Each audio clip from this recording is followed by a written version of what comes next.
की पूजा और उपासना की जाती है। आइए श्री शैलपुत्री माता की कथा प्रारंभ करते हैं। वंदे वांछित लाभाय चंद्रार्ध कृत शेखराम वृषारूढ़ाम शूलधराम शैलपुत्रीम यशस्वनीम। माँ दुर्गा अपने पहले स्वरूप में शैलपुत्री के नाम से जानी जाती हैं।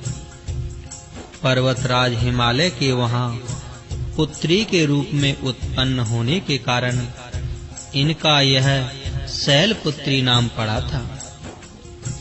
वृषभ स्थिता इन माताजी के दाहिने हाथ में त्रिशूल और बाएं हाथ में कमल पुष्प सुशोभित है। यही नव दुर्गाओं में प्रथम दुर्गा है। अपने पूर्व जन्म में ये प्रजापति दक्ष की कन्या के रूप में उत्पन्न हुई थी। तब इनका नाम श्री सती था। इनका विवाह भगवान शंकर जी से हुआ था। एक बार प्रजापति दक्ष ने एक बहुत बड़ा यज्ञ किया। इसमें उन्होंने सारे देवताओं को अपना अपना यज्ञ भाग प्राप्त करने के लिए निमंत्रित किया, किंतु भगवान शंकर जी को उन्होंने इस यज्ञ में निमंत्रित नहीं किया। माता सती ने जब सुना कि हमारे पिता एक अत्यंत विशाल यज्ञ का अनुष्ठान कर रहे हैं, तब वहां जाने के लिए उनका मन विकल हो उठा। अपनी यह इच्छा उन्होंने भगवान शंकर जी को बताई। सारी बातों पर विचार करने के बाद उन्होंने कहा, प्रजापति दक्ष किसी कारणवश हमसे रुष्ट हैं। अपने यज्ञ में उन्होंने सारे देवताओं को निमंत्रित किया है। उनके यज्ञ भाग भी उन्हें समर्पित किए हैं, किंतु हमें जानबूझकर नहीं बुलाया है, कोई सूचना तक नहीं भेजी है। ऐसी स्थिति में तुम्हारा वहां जाना किसी प्रकार भी श्रेयस्कर नहीं होगा। भगवान शंकर जी के इस उपदेश से माता सती का प्रबोध नहीं हुआ। पिता का यज्ञ देखने वहां जाकर माता और बहनों से मिलने की उनकी व्यग्रता किसी प्रकार भी कम ना हो सकी।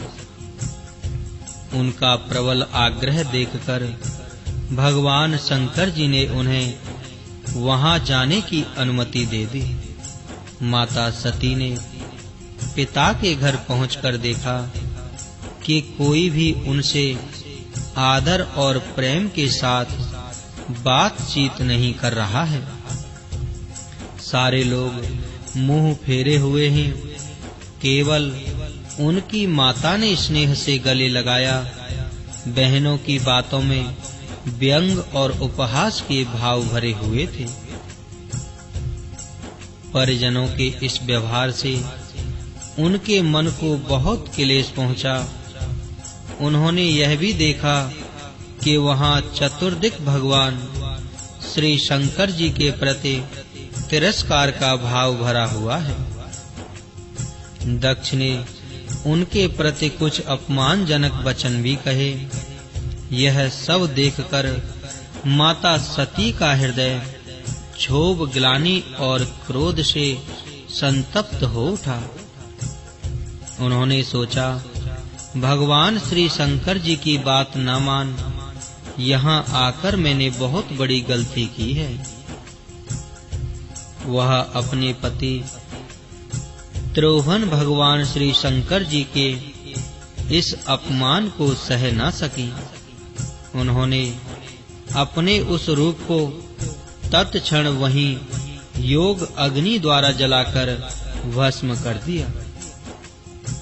वज्रपात के समान इस दारुण दुखद घटना को सुनकर भगवान शंकर जी ने क्रुद्ध हो अपने गणों को भेजकर दक्ष के उस यज्ञ का पूर्णतः विध्वंस करा दिया। माता सती ने योगाग्नि द्वारा अपने शरीर को भस्म कर अगले जन्म में शैलराज हिमालय की पुत्री के रूप में जन्म लिया। इस बार वह शैलपुत्री नाम से विख्यात हुई। माता पार्वती जी हेमवती भी उन्हीं के नाम है। उपनिषद की एक कथा के अनुसार इन्हीं ने हेमवती रूप से देवताओं का गर्भ भंजन किया था।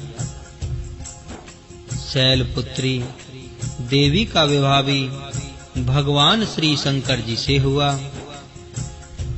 पूर्व जन्म की भांति इस जन्म में भी वह भगवान शिव जी की अर्धांगिनी बनी।